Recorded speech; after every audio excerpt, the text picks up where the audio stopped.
good morning, everyone. Welcome to the program, Education, Leadership, and Beyond, Surviving and Thriving. It's show number 31, and my name is Andrew Marotta, host of the program, and it's 2018. Unbelievable. Love it. It's actually still only 2017. We're pre-recording, but when you're hearing this, it's going to be the first show of 2018. So we hope you had a great New Year's Eve, a great New Year's Day, and that you are off and running in the new year. We are excited, as always, exceptional guests on the program. But today we have the captain. It's the first time we've had a captain on the show, Captain Ted Dabney. Ted is a very good friend of mine, lives in the Milford area. He is a captain with United, and he's also the co-owner of May Brothers Landscaping. You see those trucks driving around town. He's also the father of twins. We're going to get into that in a little bit. And an all-around super guy. So we're very excited to have Ted on the program today. I am in studio with my handy-dandy, trusted, and crowd favorite, Gavin Burt here, the producer. Gavin, Happy New Year. Same to you as well.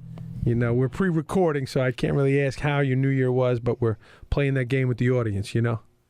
And hopefully, when this airs, I will be returning from a long-away road trip. Mm-hmm. I want to hear all about it. Okay. Details, Gavin. I want the details. So, Gavin, we have Captain Ted on today. Are you a big flyer, Gavin? You like to fly? No, not that I'm scared of it or anything. I just prefer driving. And we've had some stories about you and your driving escapades. Yes. Yeah. But no, not much of a flyer? No, I've even been offered by my parents, my father originates from South Africa, to go with them. They would pay for it to have me go to South Africa. And I said, no, it's too far to fly. And then I said, I'd rather you give me the equivalent amount of money so I can drive out west. They didn't like that. Well, we have Captain Ted here. Maybe we can arrange some flying. But Mom and Dad, Bert, if you're listening, I'll take the flight to South Africa, and maybe we'll have a show from out there. Yes, many people have thought I'm nuts for not wanting to go to South Africa, but I do want to go to Springfield, Missouri instead. How about it? That's home of the Simpsons. There you go. Yeah. Well, let's get right to it, everyone. Again, here on Education, Leadership, and Beyond, Surviving and Thriving, we have Captain Ted here, and he'll be coming up in the next segment. But my opening concept here in 2018 and for our guest today is about having a positive attitude, having a good outlook on things, and having the ability to shake it off and step it up. Now, maybe you've heard the story. Maybe you haven't. But if you hadn't and you're tuning in, you certainly can jot it down. But if you know Ted Dabney and you're listening, you know he's got a great attitude. Regardless of the situation, he's looking for solutions. He is working with a positive attitude and a growth mindset. And that's what helped me develop today's concept. So it's a story, really. And the story goes like this. Back in the day, there was a donkey that was walking around the farm, and it fell into an old well.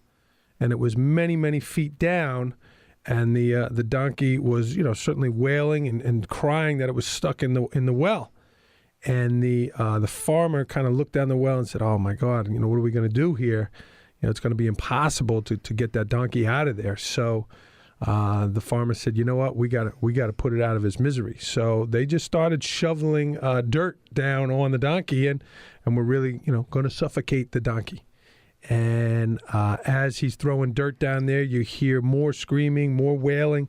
The donkey is, certainly uncomfortable and stuck in there. Now the dirt's falling on him, and the donkey's telling him, "Oh my God, what's happening here?"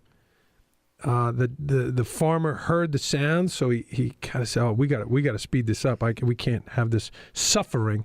So he grabbed some neighboring farmers there and some helpers on the farm, and they all started shoveling it. And all of a sudden, they started to not hear any more screams. And they looked down in the well, and what was happening, the donkey, instead of just screaming and having the dirt fall all over him, the donkey was shaking off the dirt and stepping up on top of it. That's right, shaking off the dirt and stepping up. And when they realized what was happening, They began to shovel the dirt faster and faster, and before you know it, after a period of time, that donkey was able to climb out of the well and set himself free. So how about that story, taking your circumstances and taking that situation, and God forbid you're ever in a terrible circumstance like that, and obviously it's a made-up fable, but you take those circumstances and make a positive out of it. That's life. It's not always going to work out for you. We're in a new year here. Your New Year's resolutions, your New Year's rituals, what are they going to be? You're going to stumble with that. You're going to have problems. And in your life, think about what happens in your life with your family and your job. Things are going to happen. I'm going to ask Captain Ted here about the movie Sully. If you haven't seen it, it's an excellent movie. Tom Hanks, certainly in the face of tragedy, they made a great situation out of it. Certainly if you're in that situation, your engine blow, you're going to crash. I mean, you have a negative attitude, and you just, this is over for us. That plane could have died. Captain Sully, that story with the donkey, have a shake it off attitude and step up. So regardless of what you're facing here in the new year, and again, we're all facing different things. We're all at different points in our lives. Shake it off and step up. So take that story, use it with your children. Again, Captain Ted has two boys. They're twins, and they happen to be friends with my Matthew Murata. But things are going to happen in their lives. We're going to have problems. We're going to have situations. And Ted certainly displays a positive attitude with his boys. He displays a positive attitude with his employees at May Brothers.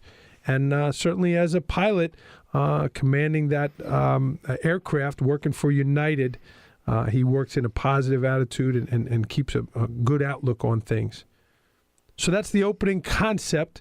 And again, I frame that off seeing my friend work and seeing my friend in social settings here about having a positive attitude. And in 2018, how can you adapt that story and make it part of your own? We'll be right back, everyone, with Captain Ted here on Education, Leadership, and Beyond, Surviving and Thriving. Welcome back, everyone, to the program. This is Education, Leadership, and Beyond, Surviving and Thriving.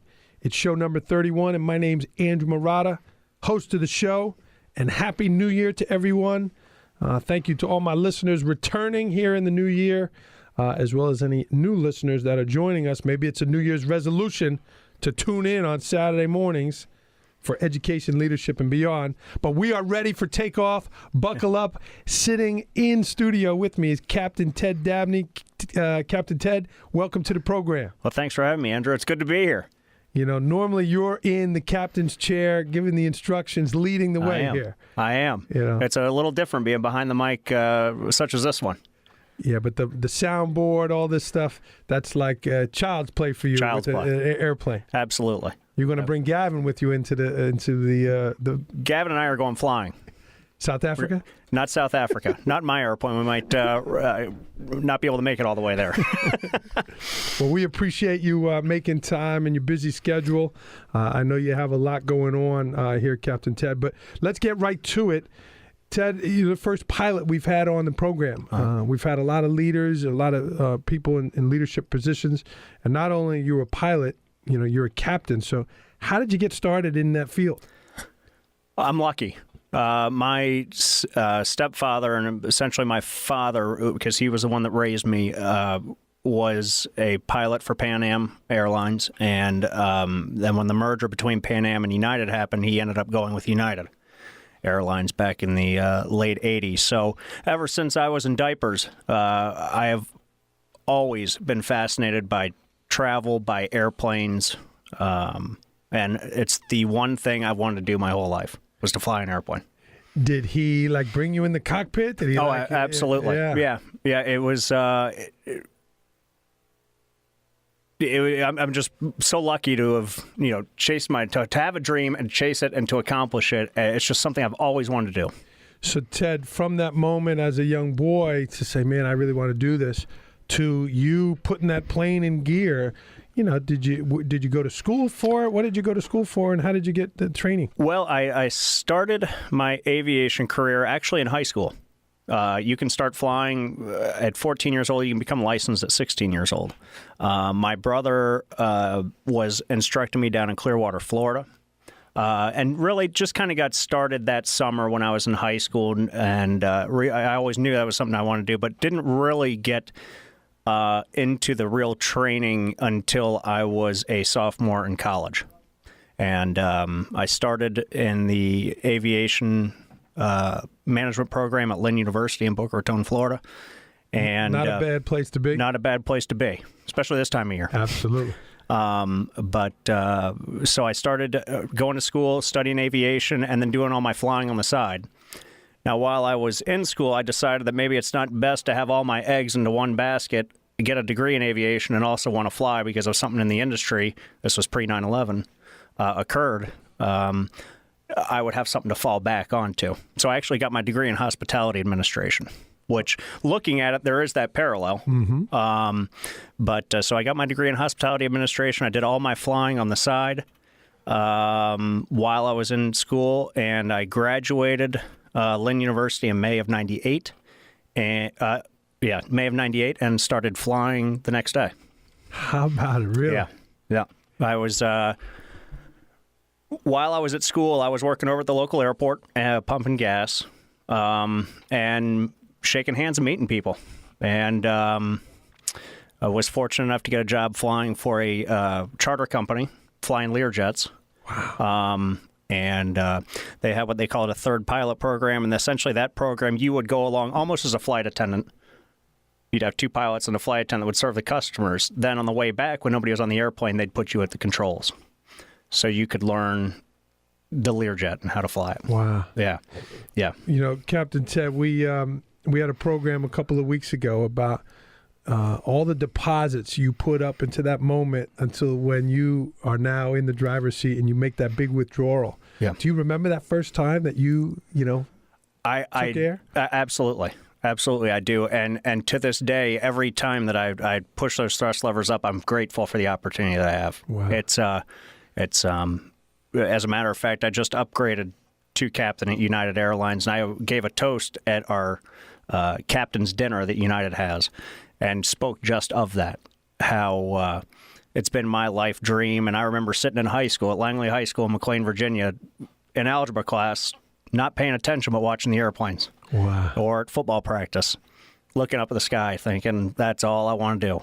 And yeah. And Ted, you mentioned about now stepping up to be captain, and that's something that you and I have talked about, off air.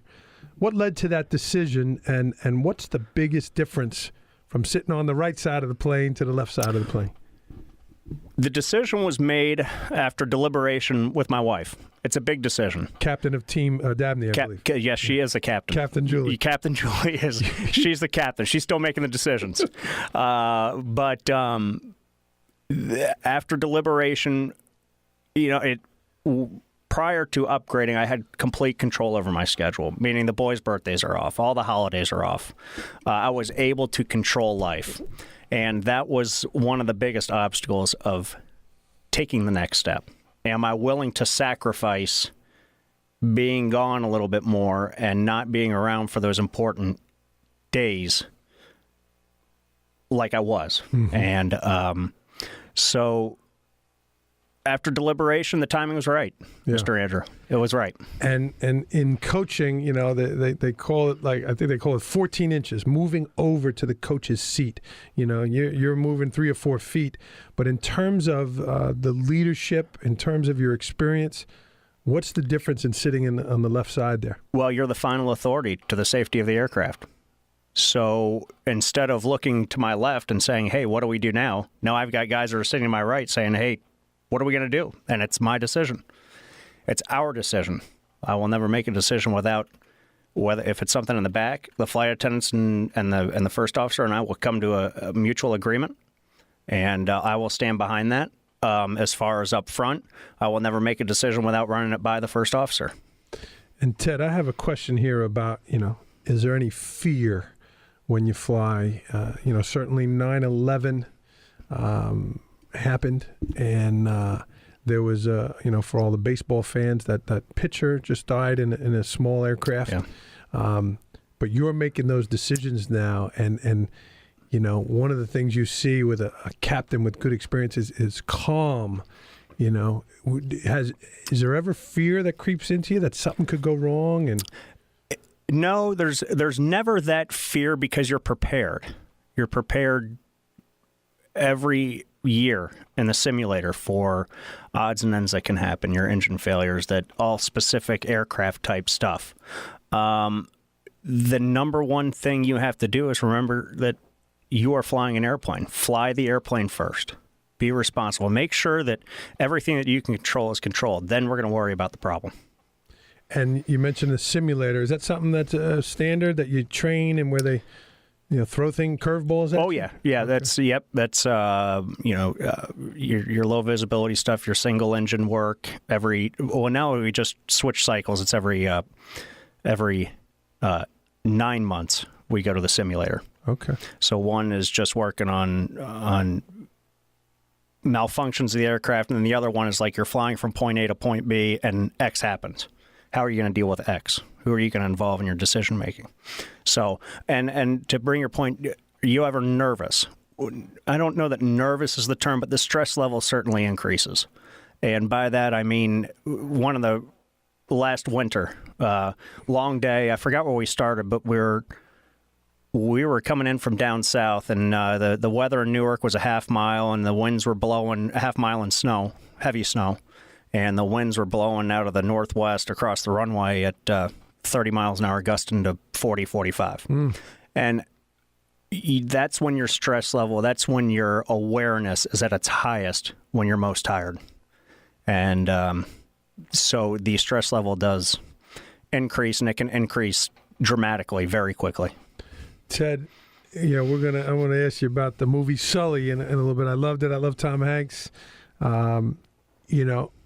Where in that cockpit, do you rely on the technology versus you rely on your gut and your experience, and I gotta do this procedure because this is what I know in my heart is right? Like, where does that balance come from?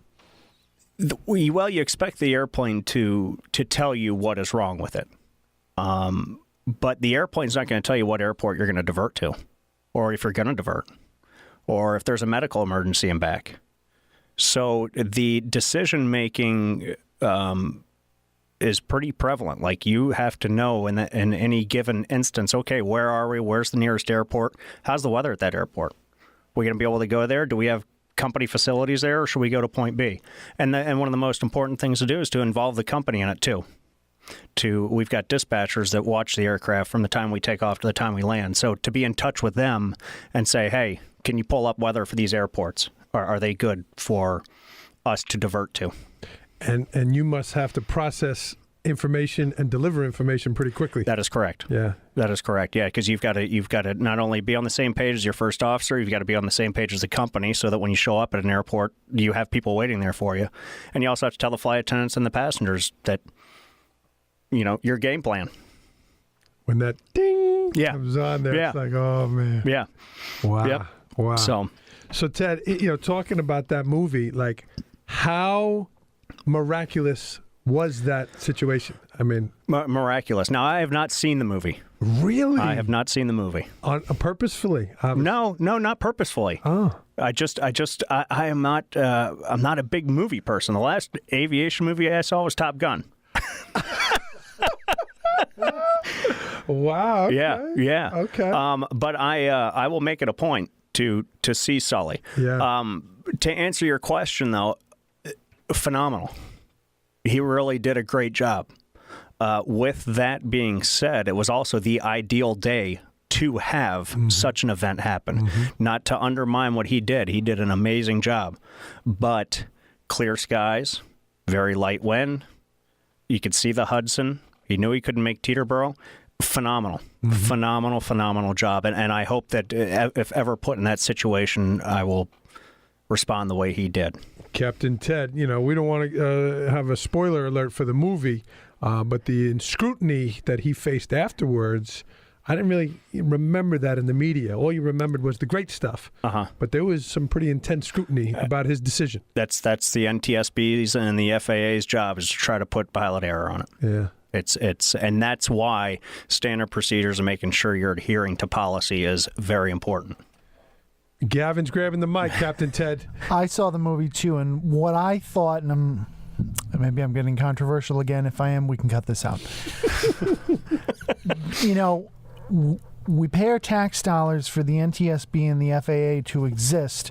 And here's a pilot who saved all these lives. There were no injuries. I think one nurse had a scar. And they're second-guessing the guy from here until next Sunday about, this was pilot error. Well, everyone lived.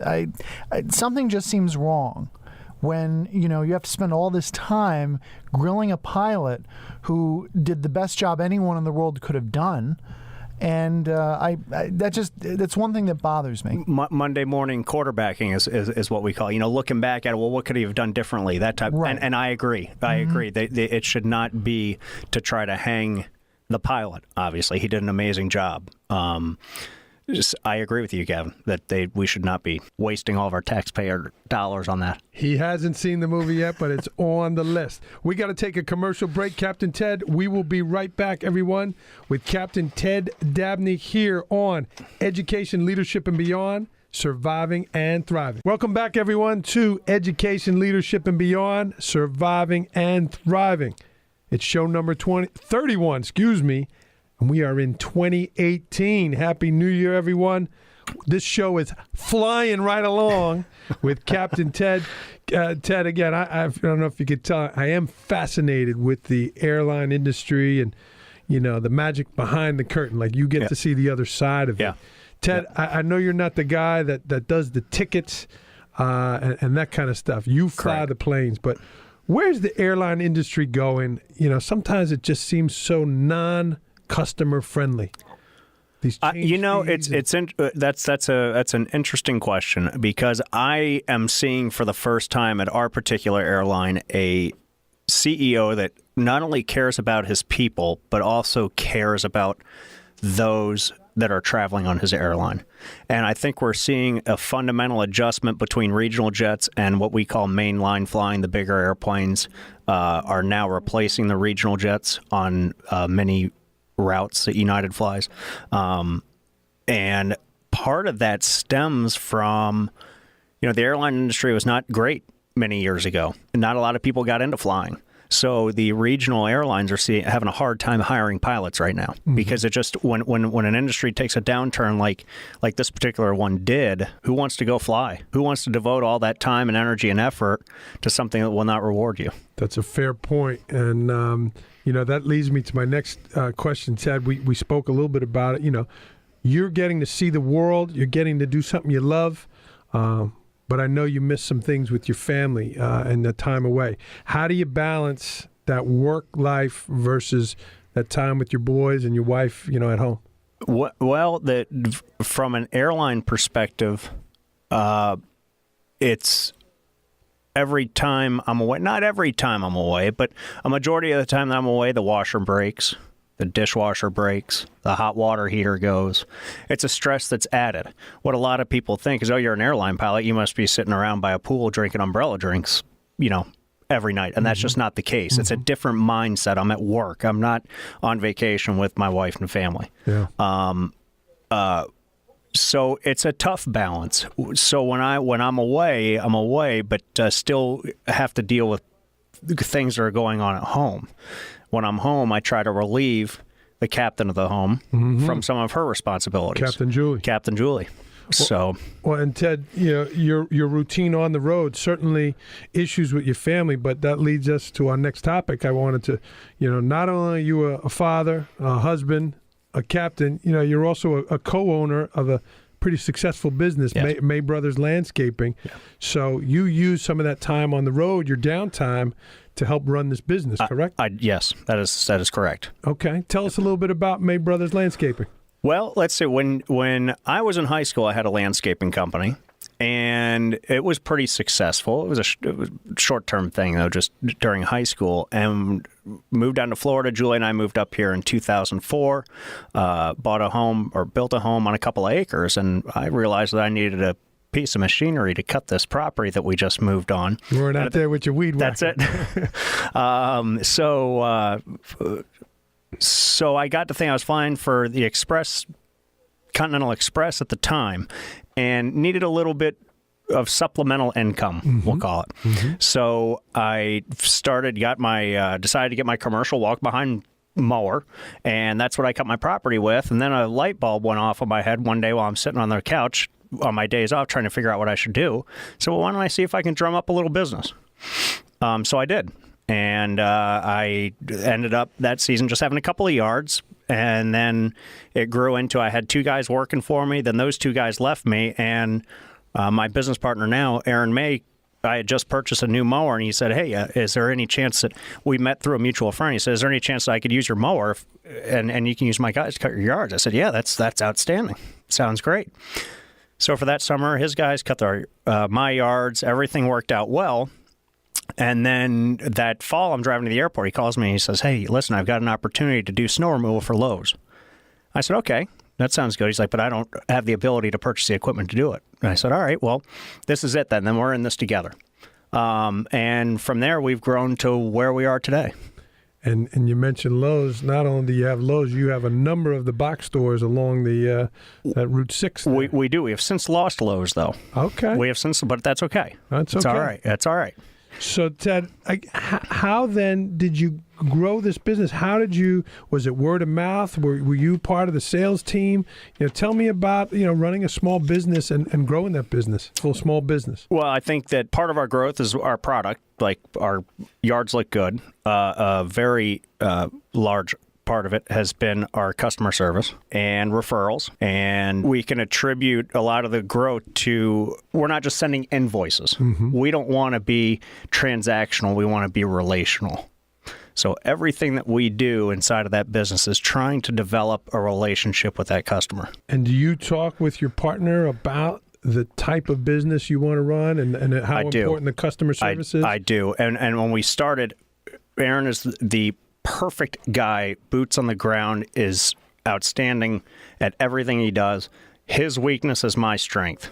My strength is the numbers. My strength is making sure that everything is done the way it should be, and that. But as far as quality and consistency, Aaron gets a lot of the credit for that. So, Ted, any of our listeners that are interested in your services, what would be the best way for them to contact May Brothers? You can go on Facebook.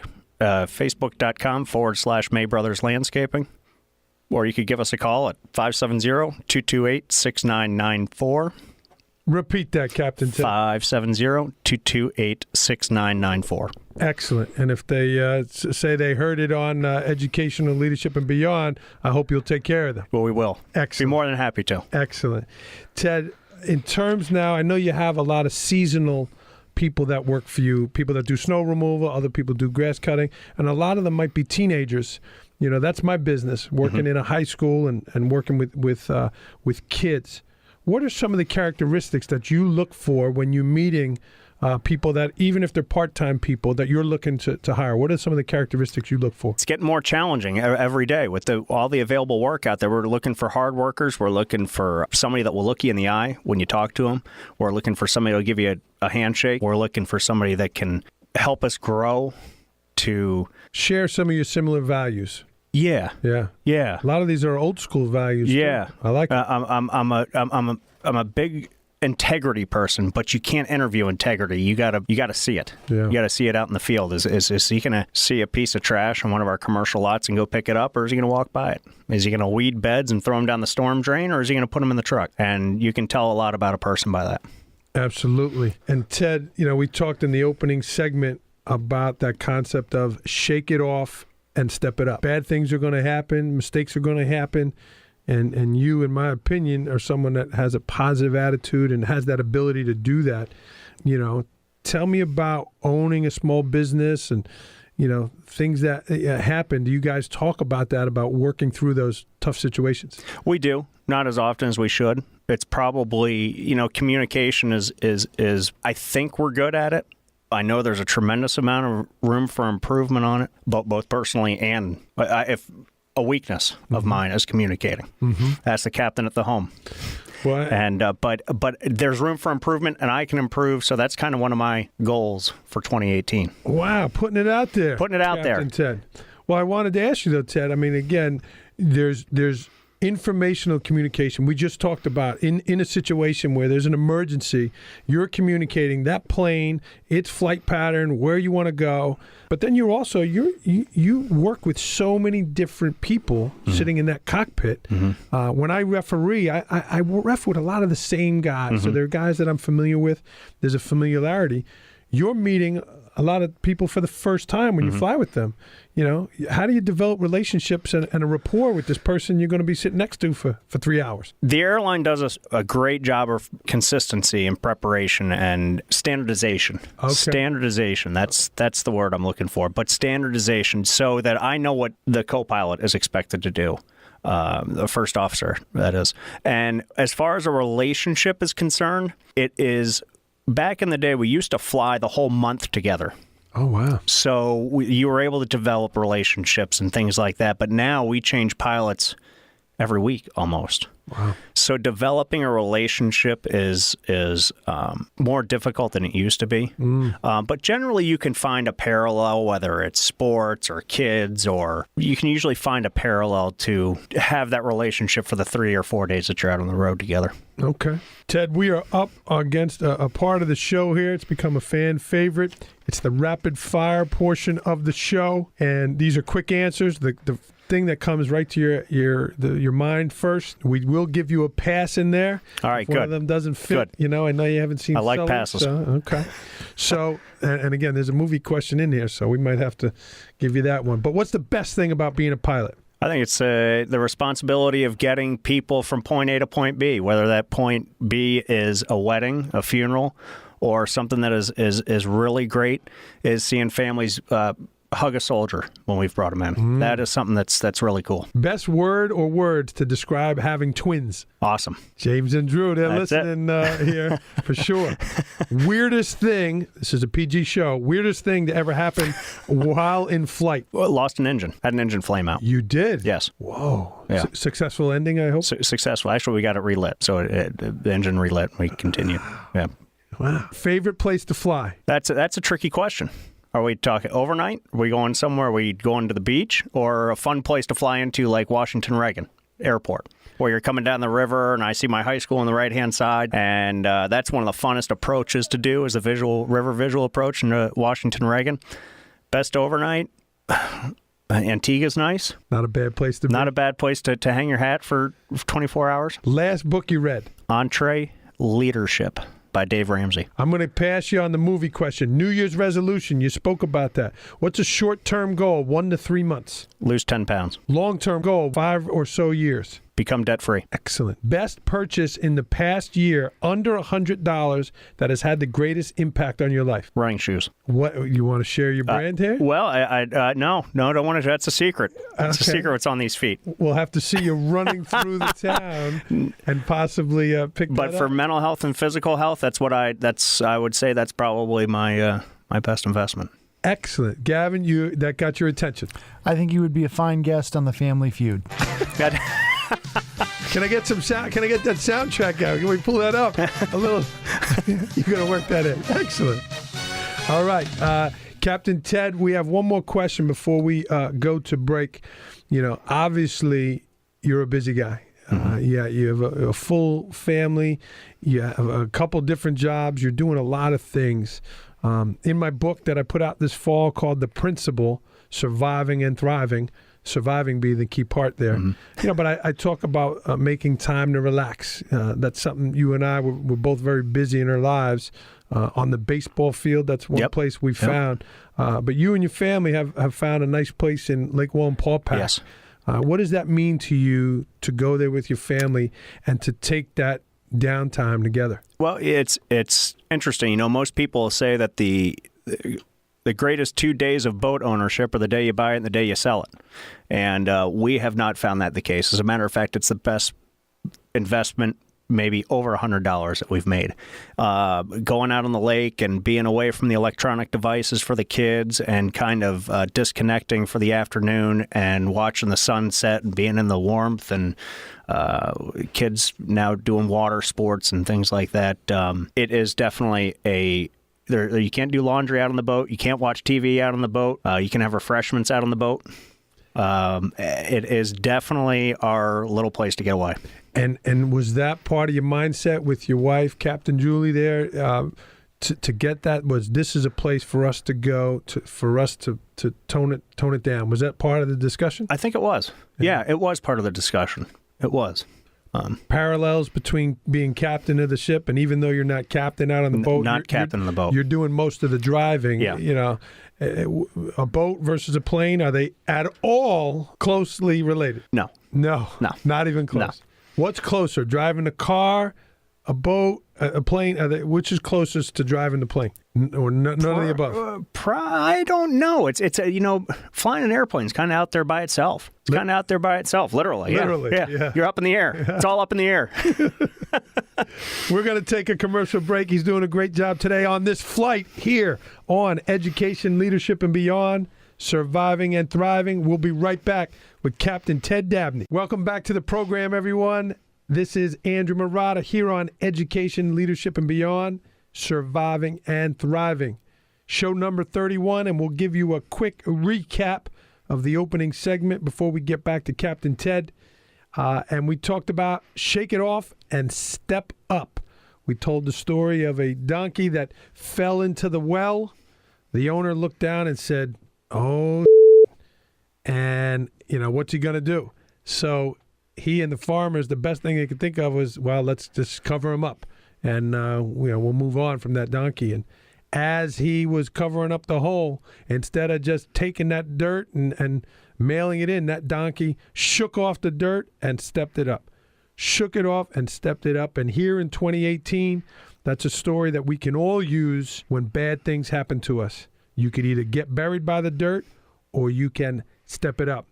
The end of that story, which we didn't tell, is, when you try to cover your it'll always come back to bite you. So, you shake it off and step it up. Shake it off. Gavin, I apologize for cursing on the show.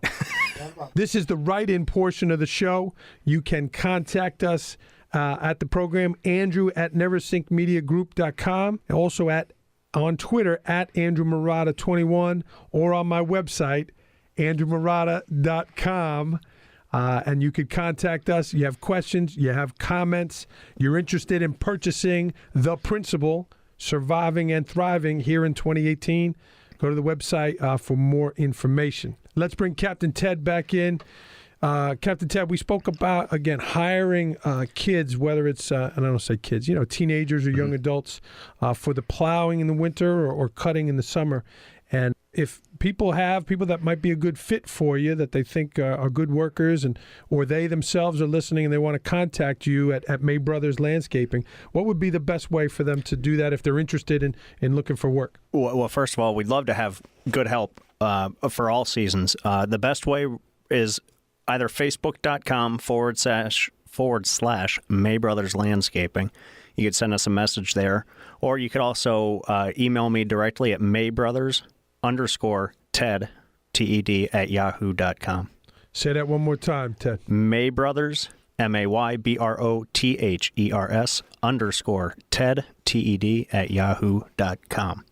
All right. If you're interested, you're looking for work here, and you don't mind being out in the cold plowing, or in the spring or summer mowing, contact Captain Ted at May Brothers Landscaping. Ted, this is the write-in portion of the program. We have two questions for you that were sent in today.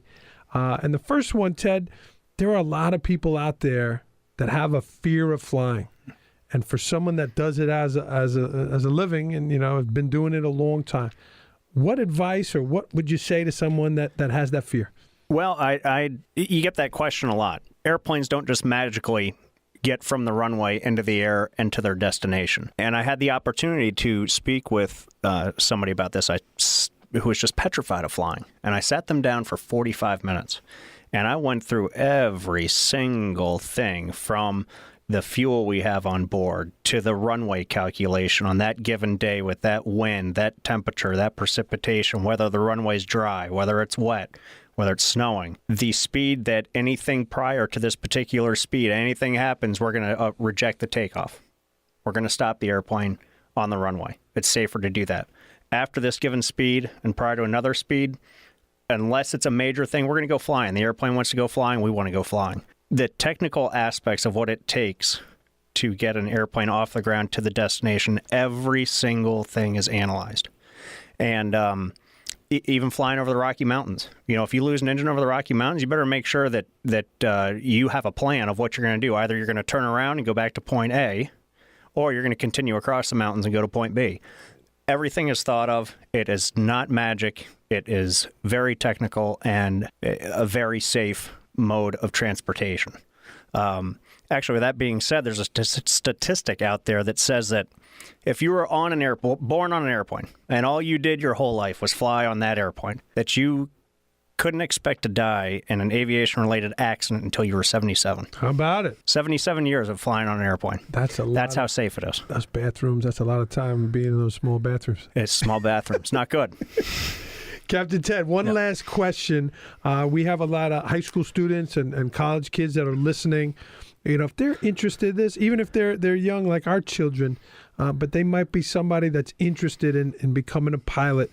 You know, you said you were lucky enough that you were flying the day after you graduated college. That's correct. Yep. You know, what would you say they should go into in terms of studying? Well, as ironic as it is, one of my least favorite subjects, math, algebra. I spent a lot of time in high school looking out the window watching airplanes rather than watching my professor. Yeah. But you use it. Sciences, meteorology, things like that. Gather all that you can from your maths, from your sciences, and take it all in. Yeah. Because you're going to use it. You don't use it as much today as you used to, but you need to know how to do it when you need to know how to do it. And let me ask you this. When you were 13, 14 years old, sitting in there not really loving algebra, but once you realized you wanted to be a pilot and you knew that you were going to be doing these calculations, did that trigger a light in your head? Well, it did. Once I figured out algebra, I started to enjoy it. Yeah. But spending Algebra 1 twice was once I got it, and I did start to enjoy it. And yes, I do apply it. So even if you fail at algebra the first time and you get it the second time, you'll learn from that. You know, failure's part of life. You gotta learn it. We are approaching that runway. Everyone, please bring your tray tables up, your seat backs to the right position. Seat backs forward. And buckle up. We're going to end this program here with Captain Ted.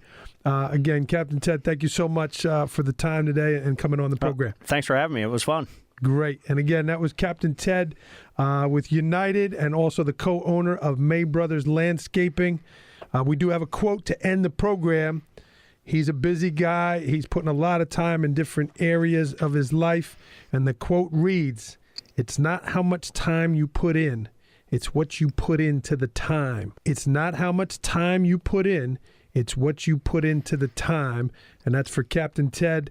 We appreciate him being on the program today. Again, reach out to us on the program at Andrew Marotta21 on Twitter, Andrew at NeversinkMediaGroup.com. Next week's guest, Middletown Superintendent of Schools, Dr. Ken Eastwood. He is retiring here in 2018. In just a few weeks, he will be coming on the program. That's Dr. Ken Eastwood, the Superintendent of Middletown Schools. That is all, everyone. Signing off and landing this plane on Education, Leadership, and Beyond, Surviving and Thriving. Go out and change the world for the better.